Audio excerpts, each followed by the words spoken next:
அன்பார்ந்த உழவர் பெருமக்களே, இன்று நம் நிகழ்ச்சியில் இடம்பெறுவது மரம் ஒரு வரம் என்ற பகுதி. புதுக்கோட்டை மாவட்டம் புனல்குளம் திரு நரசிம்மன் அவர்கள் அரசு மற்றும் தனியார் துறைகளில் பணியாற்ற பிறகு நிறைவாக அவரை கவர்ந்தது விவசாயம், குறிப்பாக மரம் வளர்ப்பு.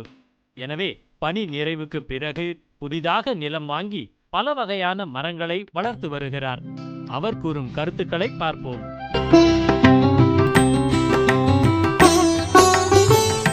வணக்கம், என்னோடய பேர் நரசிம்மன். நான் இனிஷியலி இந்தியன் ஏர்ஃபோர்ஸில் ஒரு 15 இயர்ஸ் ஒர்க் பண்ணிவிட்டு பெட்ரோகெமிக்கல் இண்டஸ்ட்ரீஸில் ஒரு 5 years as a health safety environmental அட்வைஸராக இருந்தேன். அங்கே நல்லா ஒர்க் பண்ணிகிட்டு இருக்கும் பொழுது எனக்கு ஒரு ஆப்பர்ச்சுனிட்டி கிடச்சிது மிடில் ஈஸ்ட்டில் போய் ஒர்க் பண்ணுறதுக்கு. என்னை கவர்மெண்ட் ஆஃபீஸரை செலெக்ஷன் பண்ணி இங்கேருந்து துபாய் போர்ட் அத்தாரிட்டி கூப்பிட்டு போனாங்க. இவன் தான் எனக்கு ஆயில் அண்ட் கேஸ் எக்ஸ்பீரியன்ஸ் இருந்தாலும் அங்கே போயிட்டு நான் அங்கே ஒரு 4-5 இயர்ஸ் ஒர்க் பண்ணேன். அப்புறம் ஆயில் அண்ட் கேஸ் ஃபீல்டுக்கு போயிட்டேன். நம்ம இது முடிச்சதுக்கப்புறம் என்ன பண்ண போகிறோம்னு ஒரு எண்ணங்கள் வரும்பொழுது, ஓகே விவசாயம் தான் நமக்கு பெஸ்ட்டு அப்படின்னு சொல்லிட்டு அக்ரிகல்ச்சர் ஹார்டிகல்ச்சர் எடுத்துக்கிட்டோம். அப்போ லேண்ட்ஸ் நாங்கள் வாங்க ஆரம்பித்தோம். இந்த லேண்டை வாங்கும் பொழுது இந்த லேண்டு ஒரு பெரிய காடாக இருந்தது. இந்த பெரிய காடை பார்க்கும்பொழுது எல்லோரும் என்ன இப்படி போய் வாங்குறீங்க அப்படின்னாங்க. Don't worry, I will make it very simple, very நைஸ்ன்னு சொல்லிவிட்டு அந்த லேண்டை வாங்கிட்டு இந்த லேண்டை சுத்தம் பண்ணுறதுக்கு கிட்டத்தட்ட 2 வருஷம் ஆச்சு. எல்லா இதையும் கிளியர் பண்ணி அதை சமப்படுத்தி அதுக்கு சொட்டு நீர் பண்ணிவிட்டு அதுக்கு போர் ஃபெசிலிட்டிஸ் பண்ணி எல்லாத்தையும் ஃபுல் ஃப்ளெஜ்டாக பண்ணதுக்கப்புறம் நாங்கள் ஒரு 40 ஏக்கர் அல்ஃபோன்சோ மேங்கோஸ் போட்டோம். அல்ஃபோன்சோ மேங்கோஸ் போட்டுட்டு அதில் நடுவில் ஊடுபயிர் பண்ணிகிட்டு இருந்தோம். ஊடுபயிர் நல்ல வருமானம் கொடுத்துட்டு இருந்தது. அதில் வாட்டர்மெலான்னு சொல்லிட்டு போட ஆரம்பித்தோம். அந்த வாட்டர்மெலான் எங்களுக்கு ஒரு நல்ல பயிராக பலன் கொடுத்தது. அந்த பலன் கொடுத்ததில் அந்த வாட்டர்மெலானில் 20 kg 25 kg 30 kg வரைக்கும் பண்ணோம். ஒரு ஃப்ரூட்டு, ஒரே ஒரு ஃப்ரூட் மட்டும் 36.8 kg வந்துச்சு. அந்த சீட்ஸ் கம்பெனிக்கு இன்ஃபார்ம் பண்ணோன்னா அவங்க அங்கேருந்து ஓடி சார் 7 கண்ட்ரீஸ்க்கு நாங்கள் இன்ஃபார்ம் பண்ணுறோம், நாங்கள் கொடுக்குறோம், ஆனால் உங்களை மாதிரி யாரும் ப்ரொடக்ஷன் பண்ணலை. இதில் என்ன வெரி இம்பார்ட்டன்ஸ்னால், நீங்கள் விவசாயம்னு ஆரம்பிச்சிட்டிங்கன்னா அதில் கீன் இன்ட்ரெஸ்ட் இருக்கணும், அந்த விவசாயத்தில் ஈடுபாடு இருக்கணும். காலையில் நீங்கள் வரணும், சாயந்தரம் தான் போகணும். உங்கள் ஃபார்மை நீங்கள் பத்திரமா பார்த்துக்கிட்டிங்கன்னா, அதுக்கு வேணுங்கிற ஃபெசிலிட்டிஸ்லாம் நீங்கள் பண்ணி கொடுத்துட்டிங்கன்னா நிச்சயமாக உங்களால் விவசாயத்தை ஜெயிச்சு நல்ல லாபம் பெற்று நல்ல முன்னேற முடியும். இந்த ஃபார்மை உண்டாக்குறதுக்கு நான் ஒரு என்ஜினியரிங் மெத்தடில் தான் உண்டாக்கணும். ஃபுல்லாக பிளான் பண்ணோம், கம்ப்ளீட்டாக ஃபுல்லாக ஃபென்சிங் போட்டோம். இந்த ஃபென்சிங் சுற்றிலும் மரங்கள், இந்த நடுவுலையும் ஜிக்ஸாக்காக மரங்கள் வைக்க ஆரம்பித்தோம். கிட்டத்தட்ட இந்த தோட்டத்தில் ஒரு 10,000 மரங்கள் இருக்குது. இந்த 10,000 மரங்கள் 18 வருஷமாக இருக்குது. இது நாங்கள் ஒரு ஸ்மால் சைல்டு மாதிரி, ஒரு யங் காலேஜ் கோயிங் சில்ட்ரன்ஸ் மாதிரி பார்த்துட்ருக்கோம். வெரி குட் பெனிஃபிட்ஸ் அதனால் நிச்சயமாக கிடைக்கும். இது எனக்கு மட்டும் இல்லை, இன்னொரு 5 ஜென்ரேஷன்ஸ் இதில் என்ஜாய் பண்ண போகிறாங்க. விவசாயத்தை எக்காலத்திலும் எந்நேரத்திலும் அழிக்க முடியாத நிலைமைக்கு நான் இந்த விவசாயத்தையும் ஹார்டிகல்ச்சரையும் கொண்டு வந்துட்டேன். இன்னொரு 150 இயர்ஸ்க்கு இதுலேருந்து வருமானம் வந்துக்கிட்டே இருக்கும். அதை மட்டும் பார்த்துக்கிட்டால் போதும். இந்த விவசாயத்தை பண்ண ஆரம்பித்ததுக்கப்புறம் நாங்கள் மெக்கனைசேஷன் எப்படி பண்ணணும்னு சொல்லி ஆரம்பித்தோம். ஆரம்பத்துலேருந்தே இந்த A to Z, அதாவது ஆரம்பத்துலேருந்து கடைசி வரைக்கும் போகிறதுக்கு ட்ரிப் இரிகேஷன் ஃபுல்லாக போட்டோம். ஃப்ளட் இரிகேஷனே நாங்கள் போடல, அதாவது தண்ணீர் பாய்ச்சுன்னு சொல்லுவாங்க இல்லைங்களா, அது மாதிரி பாய்ச்சாமல் ட்ரிப் இரிகேஷன் போட்டு வாட்டர் சேவிங் எலிமெண்ட்டை பண்ணி ஃபுல்லாக வாட்டர் சேவிங் பண்ண ஆரம்பிச்சிட்டோம். வாட்டர் சேவிங் பண்ணிவிட்டு நிறைய பிளான்டேஷன்ஸ் பண்ணோம். இதில் பிளான்டேஷன் முதல்ல மேங்கோ போட்டோம். அதுக்கப்புறம் ஃப்ரண்ட்டில் இந்த பக்கமும் அந்த பக்கம் வாழை போட ஆரம்பித்தோம். இதில் அக்ரிகல்ச்சர் இருக்குது, ஹார்டிகல்ச்சர் இருக்குது, 2 எலக்ட்ரிக்கல் மோட்டர் இருக்குது, 2 சோலார் பம்ப் அண்ட் மோட்டர் இருக்குது. இது முடிச்சதுக்கப்புறம் முருங்கை ஒரு 3 ஏக்கர் போட்டிருக்கோம். இந்த farm global GAP certified farm. Global கேப்னா குளோபலி குட் அக்ரிகல்ச்சர் ப்ராக்டிஸ் பண்ணி இந்த சர்டிஃபிகேஷனை வச்சு த்ரூ அவுட் த வேர்ல்டு எங்கே வேணாலும் எங்களோட ப்ராடக்டை எங்களால் விற்க முடியும். இந்த சர்டிஃபிகேஷன் இருந்தால் தான் உங்களுக்கு விவசாயத்தில் நல்ல பெனிஃபிட்ஸ் கிடைக்கும். சிம்பிள் எக்ஸாம்பிள், வாட்டர்மெலான் நாங்கள் விற்கும் பொழுது ஒரு வாட்டர்மெலான் 1 kg 10 ரூபாய்க்கு விற்றோம். நாங்கள் கிட்டத்தட்ட 200 to 250 டன் வாட்டர்மெலான் எடுத்தோம். அந்த வாட்டர்மெலானை விற்கும் பொழுது நல்ல வருமானம் வந்துச்சு. அதில் இன்ட்ரெஸ்ட் எடுத்து நிறைய பண்ணோம். எல்லோரும் சேர்ந்து கூடி வாழ்ந்து விவசாயம் செய்ய ஆரம்பித்தால் நிச்சயமாக பண்ண முடியும். அதுக்கு தான் ஒரு ஃபெசிலிட்டிஸ் வந்திருக்கு. இப்போது farmer producer company, farmer producer organisation வந்திருக்கு. அந்த ஃபார்மர் ப்ரொடியூசர் கம்பெனியில் ஒரு 50 பேரோ 100 பேரோ சேர்ந்து எல்லோரும் ஒற்றுமையாக இருந்து அந்த ப்ரைஸை நீங்களே ஃபிக்ஸ் பண்ணிங்கன்னா பெட்டராக இருக்கும். இப்போ என்னோடய ஃபார்மை பொறுத்த வரைக்கும் இந்த ப்ரைஸஸை ஃபிக்ஸ் பண்ணுறது நான் தான். ஏன்னா என்கிட்ட சர்டிஃபிகேஷன் இருக்குது, என்கிட்ட மெக்கனைசேஷன் இருக்குது, லேபர் ப்ராப்ளம்ஸ் எனக்கு இல்லவே இல்லை. நான் எல்லாமே மெக்கனைசேஷன் A to Z ஃபுல்லாக ட்ரிப் இரிகேஷன் போட்டுட்டோம். அது போட்டதுனால 3 பேரை வச்சுக்கிட்டு தான் அந்த 50 ஏக்கர் லேண்ட்ஸ் நாங்கள் ஃபுல்லாக பண்ணியிருக்கோம். பின்னாடி 42 ஏக்கர் அல்ஃபோன்சோ மேங்கோஸ் போட்டிருக்கோம். எல்லா மேங்கோவும் தரமானது, எல்லா மேங்கோவும் குளோபல் கேப் சர்டிஃபைடு. அக்ரியேட்டட் லெபரட்டரியில் போய் 215 டெஸ்ட் எடுத்ததுக்கப்புறம் இட் கோஸ் டு யூகேக்கு போயிட்டு, ஆஸ்திரேலியா போயிட்டு, நெதர்லாண்ட்ஸ், ஸ்வீடன் போயிட்டு செக் பண்ணி முடிச்சதுக்கப்புறம் திரும்பி வந்து குளோபல் கேப் சர்டிஃபிகேஷன் கிடைக்குது. வித் குளோபல் கேப் சர்டிஃபிகேஷனோட தான் உங்களுக்கு உங்களோட விவசாய பொருட்களை நல்ல விலைக்கு விற்க முடியும். இப்போ என்னை பொறுத்த வரைக்கும் அல்ஃபோன்சோ மேங்கோஸை 1 கிலோ வந்து 160 ரூபாய்க்கு விற்கிறேன். என்னோட கேட் ப்ரைஸ் அது. நான் போய் எங்கேயும் எக்ஸ்போர்ட்லாம் பண்ண வேண்டிய அவசியம் இல்லை. எந்தோ எக்ஸ்போர்ட் ஃபெசிலிட்டிஸ் எனக்கு இருந்தாலும் கேட் ப்ரைஸில் வந்து வாங்கிக்கிறதுனால அது பெட்டராக இருக்குது எனக்கு. அது இல்லாமல் இந்த மேங்கோக்கு வந்து என்னென்ன நீங்கள் வந்து ஆர்கானிக்காக பண்ணணுங்கிறதுக்கு வெரி இம்பார்ட்டன்ட் வந்து அனிமல் ஹஸ்பண்ட்ரி வந்து ஒரு மேஜர் ரோல் ப்ளே பண்ணுது. அனிமல் ஹஸ்பண்ட்ரியில் நம்ம கவுஸ் இதில் வந்து மாடு பால் கொடுக்குது. மாட்டோட சாணம், மாட்டோட யூரினேஷன்ஸ், ஆட்டோட யூரினேஷன்ஸ் இதெல்லாம் போயிட்டு இந்த ஃபார்மை கம்ப்ளீட்டாக இருக்கிற சாணத்தை போட்டு யூரினேஷனை போட்டதுக்கப்புறம் இதை வந்து ஆர்கானிக்காக மாற்றிடுது கம்ப்ளீட்டாக. இன் அடிஷன் அதில் இன்னொரு பெனிஃபிட் என்னென்னா வீடிங் வந்து விவசாயிகளுக்கு எதிரி. அந்த வீடிங்கை ஃபுல்லாக கம்ப்ளீட்டாக சாப்பிட்ருது. ஸோ எனக்கு எந்த விதமான ப்ராப்ளமும் கிடையாது. அந்த வீடிங் எடுத்ததுக்கப்புறம் நல்ல ப்ராஃபிட் கிடைக்குது. சோலார் ட்ரையர் வச்சுருக்கோம். சோலார் ட்ரையர் எதுக்கு வச்சுருக்கோன்னா, ஒரு சோலார் ட்ரையர் 600 ஸ்கொயர் ஃபீட், இன்னொரு சோலார் ட்ரையர் 400 ஸ்கொயர் ஃபீட். இதில் வந்து எந்த விதமான பொருள்களையும் நாங்கள் வேஸ்ட் செய்ய மாட்டோம். சப்போஸ் சிம்பிள் எக்ஸாம்பிள், ஒரு பனானா எடுத்துக்கிட்டிங்கன்னா, பனானா ரைப்பன் ஆகி கெட்டு போகிற நிலைமைக்கு வந்துருச்சுன்னா அதுக்கு முன்னாடியே நாங்கள் அந்த பனானாவில் தேனை டிப் பண்ணிவிட்டு அந்த தேனோடு சேர்த்து அந்த ட்ரையரில் சாக்லேட் பண்ணிவிடுவோம். பனானா சாக்லேட் மாதிரி. அது வந்து வேல்யூ அடிஷன்ஸ். இதில் நிறைய ஊடுபயிர்களும் நடுவில் போட்டுகிட்டு இருக்கோம். உளுந்து, பாசிப்பருப்பு, தட்டைப்பயிறு இதெல்லாம் போட்டு நிறைய வருமானங்கள் அதிலே எடுத்துகிட்டு இருக்கோம். முருங்கையை பொறுத்த வரைக்கும் முருங்கையில் வந்து முருங்கை லீவ்ஸை விற்கலாம். லீவ்ஸ் விற்க முடியலன்னா முருங்கை காய் விற்கலாம், ட்ரம்ஸ்டிக் விற்கலாம். காய் விற்க முடியலன்னா அந்த காயில் உள்ள விதையை விற்கலாம். அந்த விதையை விற்க முடியலன்னா அந்த விதையிலேருந்து ஆயில் எடுக்கலாம். அந்த ஆயில் வந்து காஸ்மெட்டிக்ஸ்க்கு ரொம்ப காஸ்ட்லி ஆயில். அந்த ஆயில் ஆட்டினதுக்கப்புறம் அந்த புண்ணாக்கையும் 1 கிலோ 45 ரூபாய்க்கு விற்க முடியும். ஸோ இதுதான் மக்களுக்கு நிச்சயமாக தெரிய வேண்டியது. வேல்யூ அடிஷன் இருந்தால்தான் உங்களால் விவசாயத்தில் நிறைய லாபம் செய்ய முடியும். ஆனால் நிச்சயமாக டெய்லி நீங்கள் வந்து இந்த ஃபார்மை வந்து பார்த்து நீங்கள் எல்லாத்தையும் நடந்து பார்த்து என்னென்ன ப்ராப்ளம்னு சொல்லி அதை சால்வ் பண்ணால் தான் உங்களால் விவசாயத்தில் ஜெயிக்க முடியும்.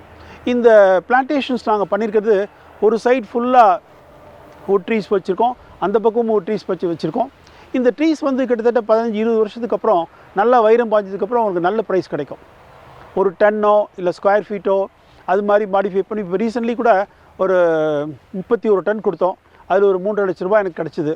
இந்த வருமானங்கள் விவசாயிகளுக்கு நிச்சயமாக கிடைக்கணும். இப்போ ரீசெண்ட்லி ரீஃபார்ம்ஸ் ஆக்ட்னு சொல்லி ஒன்று வந்துச்சு. அதில் வந்து சுப்ரீம் கோர்ட்லேருந்து என்னை கூப்பிட்டுருந்தாங்க.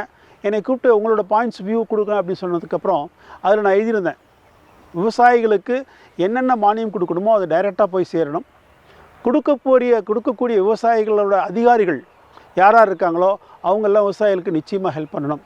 அதிகாரிகள் நடுவில் வந்து வேறு எதுவும் மேனிப்புலேட்டிங் பண்ணக்கூடாது அப்படிங்கிறதுக்கு நான் ஒரு உதாரணம்.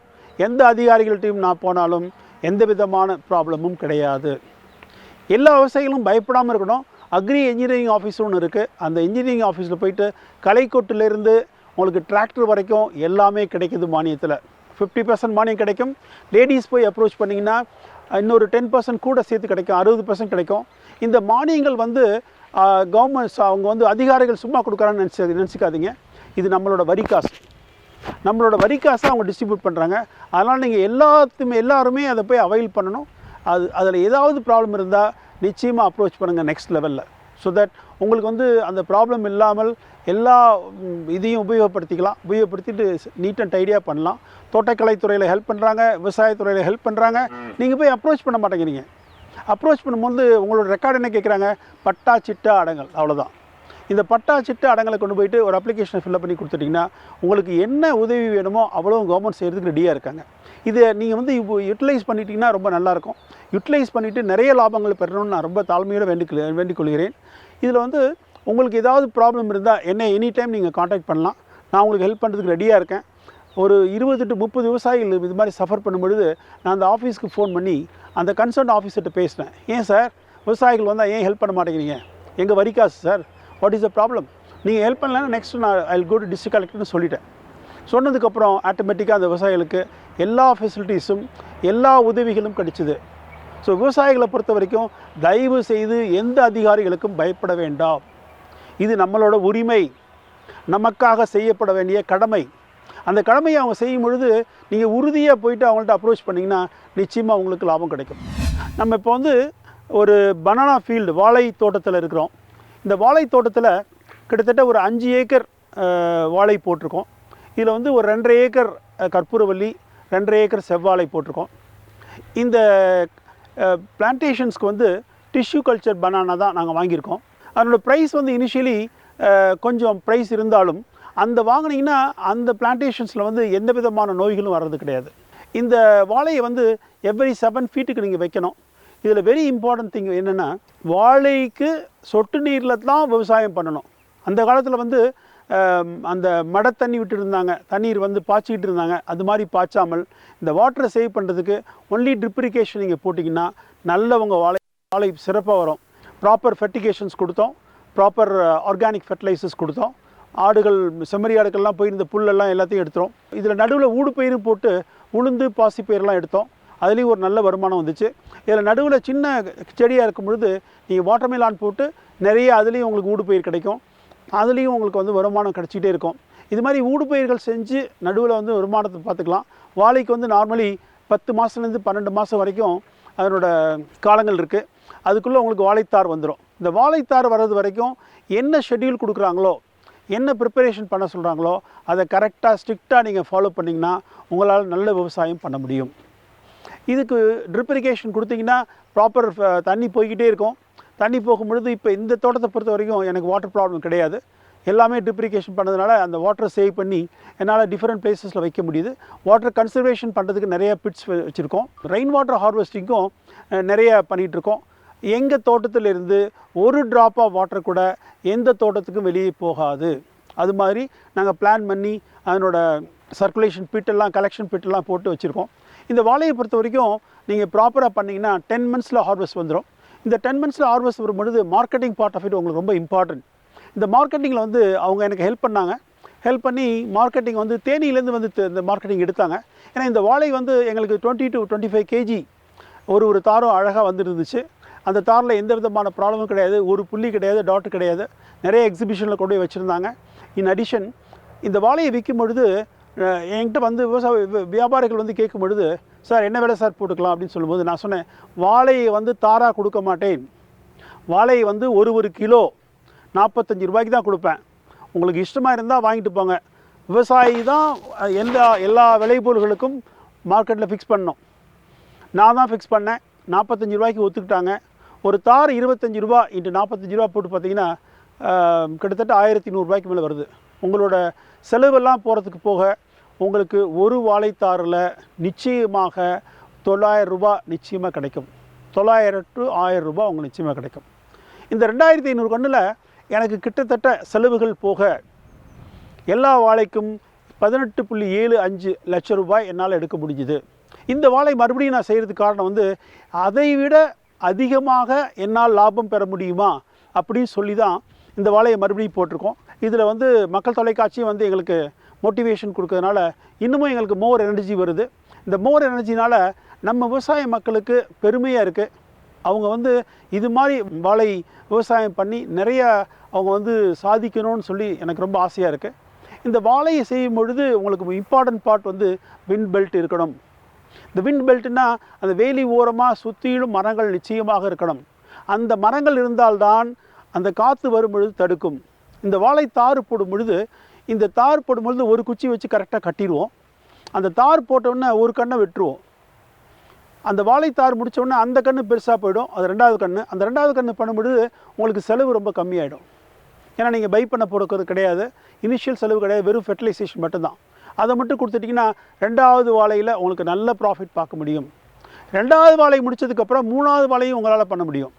நீங்கள் ப்ராப்பராக மெயின்டைன் பண்ணிங்கன்னா 3வது வாழையும் உங்களால் ரட்டூன் விட்டுட்டு அதுலேயும் உங்களால் நல்ல வருமானம் செய்ய முடியும். ஆனால் சப்போஸ் உங்களால் 3வது வாழை செய்ய முடியலன்னா அதை தயவு செய்து அழிச்சிடாதீங்க. அந்த வாழை இலையை அறுத்து நல்ல வியாபாரம் பண்ண முடியும். வாழை இலையிலையும் உங்களுக்கு நல்ல வருமானம் வருங்கிறத தெரிவிச்சுக்கிறேன். கஜா சைக்ளோனில் நிறைய மரங்கள் சாஞ்சிடுச்சு. கிட்டத்தட்ட ஒரு 16 மாவட்டங்களில் எல்லா மரங்களும் சாஞ்சு போயிடுச்சு. எங்கள் தோட்டத்துலேயும் அதே மாதிரி நடந்துச்சு. ஆனால் எங்கள் தோட்டத்தில் இது மாதிரி சாஞ்ச மரங்களை பூரா நிமித்தி கிடிச்சு அதுக்கு தண்ணி கொடுத்து அழகாக வளர்த்துட்டோம். சில மரங்களை எங்களால் தூக்க முடியல. நிறைய விவசாயிகள் இந்த மரத்தை என்ன பண்ணாங்க, வெட்டிட்டாங்க. நான் இந்த மரத்தை வெட்டுறதுக்கு விருப்பம் கிடையாது. நல்ல மழை வரும் பொழுது இந்த இடத்துல கீழே ஆழமாக நோண்டிட்டு ஒரு கிரெயின் வச்சு தூக்கிட்டு இந்த மரத்துக்கு சப்போர்ட் கொடுத்து இந்த மரத்தை நல்லா கிட்டிச்சு காப்பாற்றினோம்னா இந்த மரத்தை காப்பாற்ற முடியும். இந்த மரத்தினால விவசாய மக்களுக்கு பெரிய நன்மைகள் இருக்குது. இந்த மரத்தை வந்து என்னோடய குழந்தைகள் மாதிரி நான் நினச்சிட்ருக்கேன். இந்த குழந்தைகளை வந்து ஐசியூவில் இப்போ இருந்தாலும் அது நிச்சயமாக காப்பாற்ற முடியுங்கிற ஒரு நம்பிக்கை இருக்குது. அந்த நம்பிக்கை நிச்சயமாக வீண் போகாது. இந்த மரத்தை என்னால் காப்பாற்ற முடியும். இருந்தாலும் நம்ம சூரிய பகவான் என்ன பண்ணியிருக்காரு, சூரிய வெளிச்சம் அடிக்கும் பொழுது இந்த மரங்கள்லாம் இந்த இடத்துல முளைக்க ஆரம்பிக்குது. ஸோ சூரிய வெளிச்சம் நம்ம விவசாயத்துக்கு ரொம்ப ரொம்ப இம்பார்ட்டன்ட். அக்ரோ ஃபாரஸ்ட்ரியில் நம்ம விவசாயிகளுக்கு நிறைய வருமானம் கிடைக்கிறதுக்கு நிறைய வாய்ப்புகள் இருக்குது. யாரும் யூட்டிலைஸ் பண்ணிக்க மாட்டேங்கிறீங்க. தயவு செய்து மேட்டுப்பாளையம் ஃபாரஸ்ட் காலேஜ் இல்லைன்னா IFGTP Indian forest genetic tree ப்ரீடிங்னு ஒரு இன்ஸ்டிடியூஷன் இருக்குது, சென்ட்ரல் கவர்மெண்ட் ஆஃப் இந்தியா. அந்த இன்ஸ்டிடியூஷனில் காண்டாக்ட் பண்ணிங்கன்னா அவங்க நிறைய நல்ல சாப்ளிங்ஸ் கொடுப்பாங்க. அந்த சாப்ளிங்ஸை வாங்கி உங்களால் நிறைய வருமானம் ஈட்ட முடியும். 5 வருஷத்துக்கு வருமானம் பண்ணலாம், 10 வருஷத்துக்கு பண்ணலாம், 20 வருஷத்துக்கு பண்ணலாம், 25 வருஷத்துக்கு பண்ணலாம். இந்த தோட்டத்தை பொறுத்த வரைக்கும் அக்ரோ ஃபாரஸ்ட்ரி அனதர் 150 வருஷம் யாரும் எதுவும் பண்ண முடியாது. வருங்கால சந்ததியினருக்காக உண்டாக்கி வைக்கப்பட்ட இந்த மரங்கள் நிச்சயமாக நல்லா வளரும்.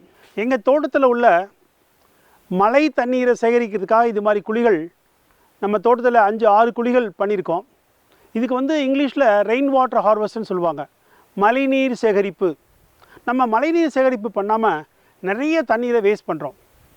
இப்போ நம்ம ஏன் அந்த தண்ணீரை வேஸ்ட் பண்ணணும்? இது மாதிரி பிட்ஸை போட்டுட்டு இதுக்கு கீழே கூழாங்கல் போட்டுட்டு நீங்கள் இந்த தண்ணீரை சேமிச்சிங்கன்னா இந்த தண்ணீர் நம்ம தோட்டத்துக்குள்ளேயே இருக்கும்.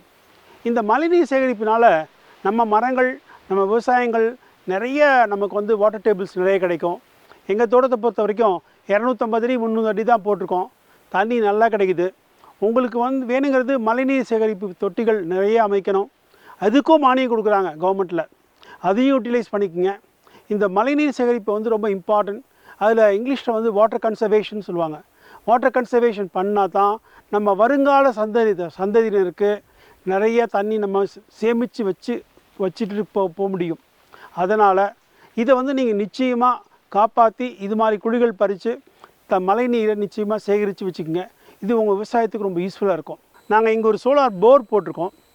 அந்த இந்த சோலார் போர் போட்டதுக்கு காரணம் வந்து சப்போஸ் எலக்ட்ரிசிட்டியில் ஏதாவது ப்ராப்ளம், எலக்ட்ரிசிட்டி எங்களால் ஓட்ட முடியல, or some problem due to cyclone இல்லைனா ரெயின் ஏதாவது வந்துச்சுன்னா இந்த சோலார் போர் வந்து ரொம்ப யூஸ்ஃபுல்லாக இருக்கும்.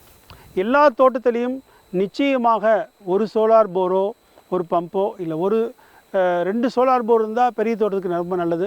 ஆனால் ஒரு சோலார் போர் நிச்சயமாக இருக்கணும். உங்களுக்கு இந்த காலையில் 7 மணிலேருந்து சாயந்தரம் 5 மணி வரைக்கும் உங்களுக்கு சோலார் போர் மூலிமா தண்ணியை உங்களால் எடுக்க முடியும், உங்கள் மரங்களுக்கு பாய்ச்சிக்க முடியும். இந்த சோலார்லேயும் உங்களுக்கு 50% சப்சிடி கொடுக்குறாங்க கவர்மெண்ட்லேருந்து. இந்த சப்சிடியை தயவுசெய்து அவைல் பண்ணிக்கோங்க. இந்த சோலார் பேனல்ஸ் போடும்போது முதல்ல வந்து 5 HP கொடுத்துட்டு இருந்தாங்க. ஆனால் 5 HP இனிமேல் போடாதீங்க. தயவு செய்து 7.5 HP இல்லை 10 HP கொடுங்க. அப்போ தான் உங்களுக்கு வந்து உங்களால் நிச்சயமாக சோலார் போரில் பிரயோஜனமாக இருக்கும். இந்த சோலார் போர்னால் ஈவன் கஜா சைக்ளோன் வரும்பொழுது இந்த சோலார் போரை வச்சுட்டு தான் நாங்கள் எல்லா மரத்துங்களுக்கும் தண்ணி பாய்ச்ச முடிச்சுது. ஸோ அப்போ எலக்ட்ரிசிட்டி எங்களுக்கு 1 மாதம் கிடையாது. அந்த 1 மாதத்தில் ஈவன் எங்கள் ஆடு மாடுங்களுக்கு கூட தண்ணி கொடுக்க முடியல. பட் சோலார் போர் இருந்ததுனால எங்களால் தண்ணி கொடுக்க முடியுது, எல்லாமே செய்ய முடியுது. ஆனால் சோலார் போர் வந்து ஒரு இம்பார்ட்டன்ட் இஷ்யூ, இம்பார்ட்டன்ட் திங். உங்களோட வயலில் நிச்சயமாக சோலார் போர் வைக்கணும். இப்போதைக்கு எலக்ட்ரிசிட்டியில் வந்து 12 வருஷம் 15 வருஷம் வெயிட் பண்ண வேண்டியதாக இருக்குது. நீங்கள் வெயிட் பண்ணாமல் சோலார் போர் போயிட்டிங்கன்னா ரொம்ப ஈஸி, அது உங்களுக்கு நல்லது கூட. காலைல வந்து போட்டிங்கன்னா சாயந்தரம் வரைக்கும் நீங்கள் யூட்டிலைஸ் பண்ணிவிட்டு போயிட்டே இருக்கலாம். நம்ம வந்து ஒரு மேங்கோ ஃபீல்டில், அதாவது மாம்பழம் காய்க்கிற ஃபீல்டில் வந்து நின்றுட்டுருக்கோம்.